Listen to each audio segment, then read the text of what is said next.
Hi everyone, my name is Andrea and welcome to my channel. So as you can tell by the title, today we are going to be talking about this foundation here and seeing how this works on my oily, acne-prone skin. So if you also have oily, acne-prone skin, you are in the right place. Also, if you have not already, if you could go down below and hit that subscribe and notification bell.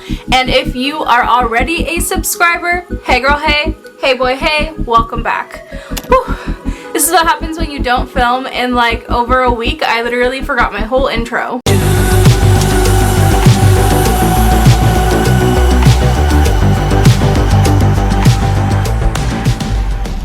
So I did purchase this foundation on Boxy pop-up or add-ons for $18, but I know that this foundation I believe is going for $36 on Ulta's website.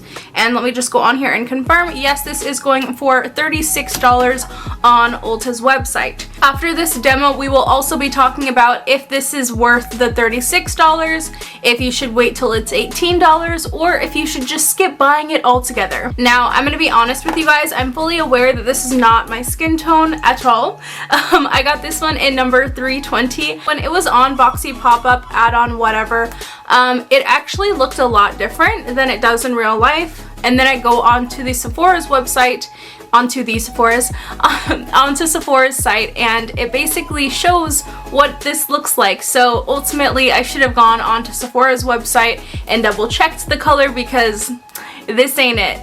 This is kind of more of like a peachy goldeny undertone, and I'm definitely more of an olive undertone, but still we can kind of try this out and see if the coverage is what I am needing and so on and so forth. Okay, so I'm going to start off by using this Yenza sponge I just got. It's the Skin on Skin Beauty Sponge, and I have not touched this yet. Just as a heads up, I have already applied my Tatcha primer.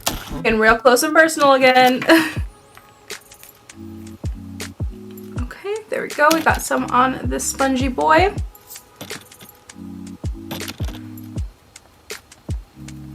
And we're just gonna pat that in. So it's not looking as peachy as I thought it was going to. It's almost melting into the skin, at least that's what it feels like, and that's what I'm noticing right away.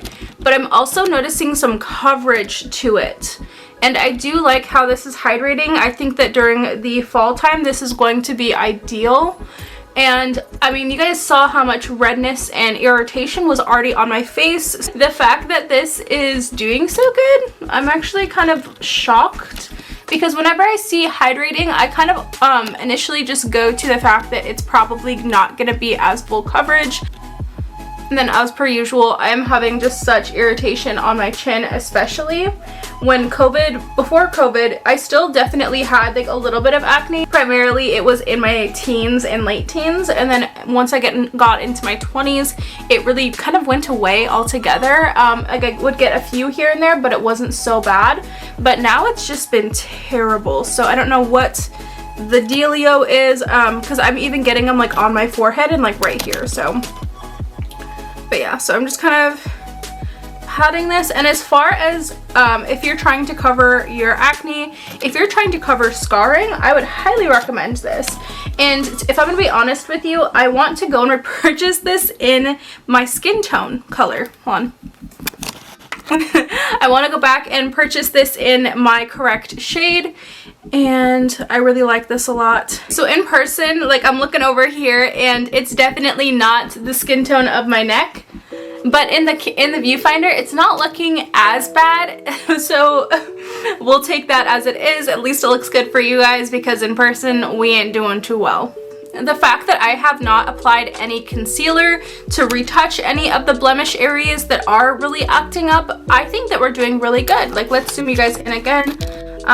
Obviously there's texturing, and it's not gonna, this stuff isn't a miracle worker, it is a foundation. And as far as the coverage goes, I actually really like the coverage.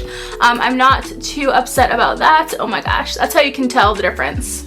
Like you can tell under here, it's like, wow, like here's like your actual skin tone, surprise. Okay, so we're blending that in a little bit, but As you can tell, it does a really good job with the coverage itself.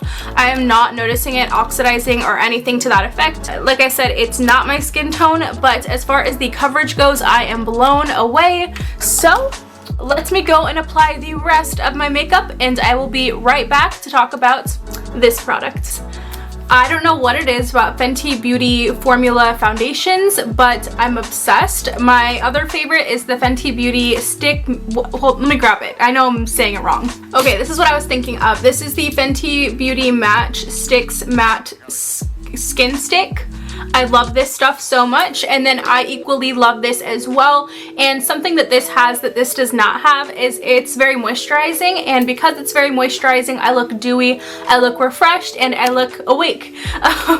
Given I do have some dry patches right now, for example my forehead, which I'm really hoping you guys are not going to be able to see on the camera, but who knows. But there's definitely some dry patches on my face right now, and then there is the typical oily spot, which is me T-zone. So this did very well at kind of just making it all look good.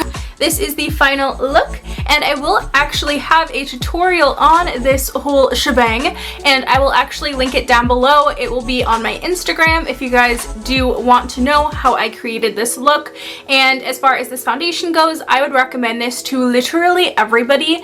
I'm trying to think. I think even if you have super oily skin, which I typically do, I would still actually like this because it doesn't leave me looking like an oil slick, but however, it does leave me looking moisturized and alive. If you are looking for a light coverage foundation, I honestly would not recommend this, and I'm definitely more of a high coverage kind of gal, but that's because of my acne areas, so that is why I typically do gravitate more towards this thicker formula. However, it does not look thick on the face.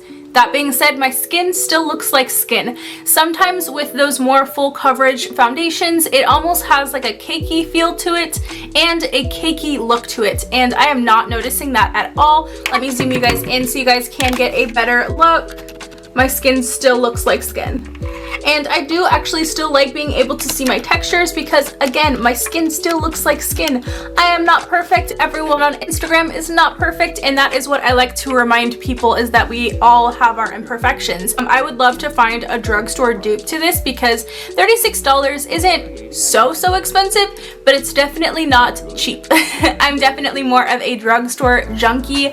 I like my more $10 and under price range. However, this was definitely a good splurge for me for the $18, and again, $36 really isn't that bad if you think about it having everything that you want in a foundation. I definitely underestimated the coverage on this foundation, and like I said, I would be more than happy to spend $36 on this. Now, if you can find it for $18 via BoxyCharm, do that. Definitely do that. Save your buckaroos. But if you guys do not have BoxyCharm, this is definitely worth that $36 price tag. Also, this does have a pump, so I'm assuming that at some point, if you are getting low on this foundation, this can either twist off or you can cut it like right here, and so you can get the remainder of the product, so you don't have to worry about a bunch of product just sitting in the container and being wasted, which is something that a lot of foundations end up doing, is they just end up being at like the bottom of whatever contraption that it's in, and you can't get to it. So I definitely like this. I hope that you all found this review helpful, and if you did, please give this video a big thumbs up, and again, don't forget to hit that subscribe and notification bell down below, and I cannot wait to see you in the next video. Bye guys.